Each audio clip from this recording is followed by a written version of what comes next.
Hello family, કેમ છો તમે? બધા મજામાં થશો. આજના મારા નવા વિડીયોમાં તમારું સ્વાગત છે. જય માતાજી, બાપા સીતારામ. તો ફાઇનલી આજ આપણે ને કાઠિયાવાડી ઓળો બનાવવાનું છે ને નક્કી થઈ ગયું છે. અને આપણે આવી જાય છીએ ખેતરમાં શું થાય, આખરે ઘરના રીંગણા નથી, આપણે શોકમાં જતા, શોકમાં લઈને વ્યાવેલા છીએ. અને જો રીંગણા હેકાવા મૂકી દીધા છે. ફૂલ તાપ લાગે છે હો ભાઈ. અમારે ધોયેશભાઈ હેલા આવે છે. જો ધોયેશભાઈ કેમ છે? મજામાં ને? એમ ઊભા થઈને આવ્યા હે?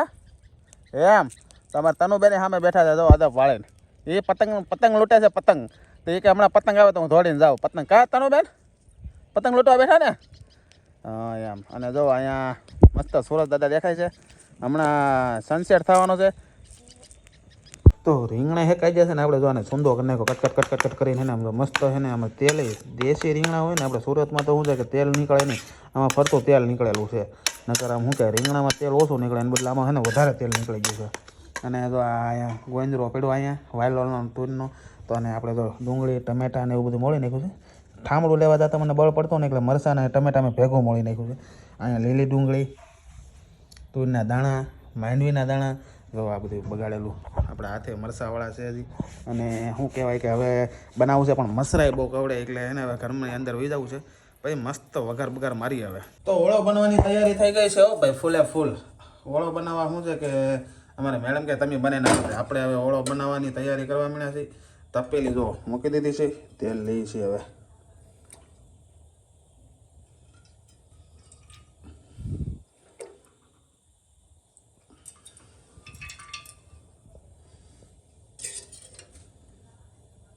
રહોડે બધે સામાન આવી ગયો છે કમ્પ્લેટ.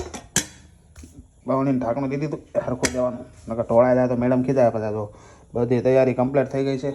તેલ ગરમ થાય છે. તેલ આવી જાય એટલે આપણે શું છે કે શું નાખવાનું હોય, રાઈ નહીં જીરું. ખબર ન પડતી તો પહેલાં એને થોડું જીરું નાખી દેવાનું. સડે છે, હાલો આવી ગયું તેલ એવું લાગે છે, નાખી દેવાનું.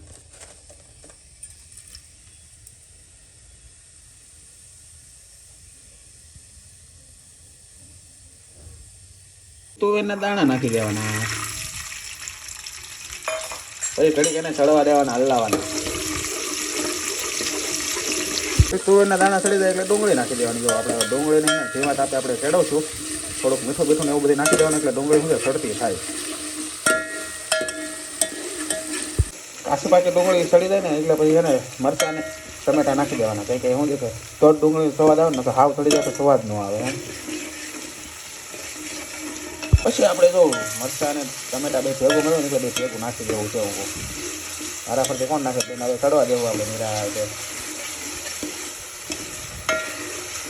આપણે મસાલા નાખી દેવું એટલે ઉપાધિ નહીં. સ્વાદ અનુસાર આપણે મીઠું નાખશું. હું તો ચમચી ભરીને નાખી દઉં, મને તો એનું ઓછું જ લાગે એટલે મને તો થોડુંક મીઠું વધારો સારું લાગે.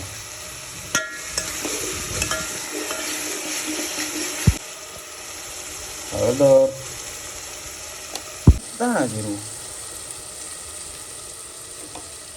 આ બધા મસાલા આપણે પકાવશું. આપણો મસાલો પાકી જાય.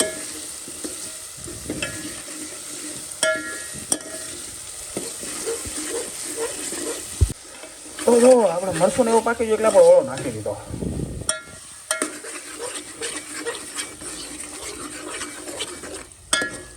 હવે આને ઘડીક હલાવીએ આપણે.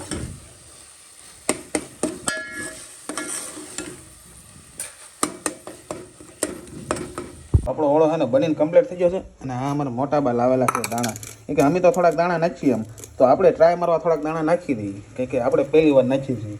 કે માંડવીના દાણા આપણને ખબર નહીં કેવું લાગે સ્વાદ, પણ આપણે નાખીએ અને એને સડવા દઈએ અને ઉપરથી નાખીએ ધાણા અમારી જોડથી.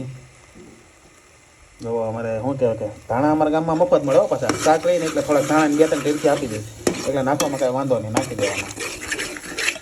ફાઇનલી આપણો ઓળો બનીને કમ્પ્લીટ થઈ ગયો છે. હવે અમારે મેડમ છે ને રોટલા કરવા જાય છે. કેમ કે ઓળો તો આપણે ઓલમોસ્ટ બને અડધો રોટલો જ ખાવાનો છે અમારે, એક નહીં. આપણે એને આખો રોટલો ને આપણે રોટલો હવે ભાવે નહીં ને હું ના ને કાંઈ બનાવું ને આપણે રોટલો બનાવી. રોટલો બનાવી નહીં ભાઈ, ડબલ મહેનત કરી. એક તો આખો દી હીરા ખાઈને આવી ને એમાં પાછો અત્યારે રોટલો ને રોટલી ને ભાખરો ને કરવો એની કરતાં હા હવે ખોટું મોટું સડાઈમાં ખબર છે. બની ગયો છે. જુઓ જુઓ કમ્પ્લેટ હો. લાલ ટમેટા જુઓ, અહીંયા રોટલો બને છે અને અમારે મેડમ જો લોટ બાંધે છે, બાંધે એમ કે મહળે છે એમ કહેવાય, મહળે. અમારે મેડમ જો રોટલાનો લોટ મહળવા મળ્યા છે અને બસ હવે બને અને અમારા વલ્લભ બાપુ આવી જાય એટલે શું કે એ કારખાને એ બે છે ને કારખાને જાય ને આપણે એને આરામ કરી, આરામ ને એટલે આમ છોટું મોટું કામ કરીએ આપણે ખેતરનું ને એવું બધું, ગાડીનો ફેરવા તો ગાડીનો ફેરો મારવા જાય તો એ હમણાં આવે એટલે એને જમવા બેસવાનું છે, પછી ખબર પડશે કે ઓળો કેવો બન્યો એમ. આગળ વિડીયોમાં બનાવો એટલે ખબર પડે તમને કે કેવો ઓળો બન્યો એમ. હે દૂધ લેવા જવાનું? તો જો દૂધ લેવા જવું છે હવે, હાલો આપણે આ બહુણી લીધી છે, હાલો પૈકી દૂધ લેવા. તો ફાઇનલી સાંજે આપણે જમી લીધું છે. ઓળો એક નંબર બનેલો હતો, થોડોક તીખો બની ગયેલો હતો કે શું કે લાલ કરવા ગયો ને તે થોડુંક મરચું વધારે નખાઈ ગયું, થોડોક તીખો થઈ ગયો પણ આમ મજા આવી, સ્વાદ સારો આવ્યો કે લીલી ડુંગળીને એવું બધું નાખ્યું હતું. અને શું કહેવાય કે તમને આ વિડીયો ગમ્યો હોય તો લાઈક કરો, શેર કરો અને સબસ્ક્રાઈબ કરો. મળીએ પછી કાલે નવા વિડીયોમાં. ત્યાંથી બધાને જય માતાજી, બાય બાય. સબસ્ક્રાઈબ કરવાનું ભૂલતા નહીં, સપોર્ટ કરતા રહેજો પાછા.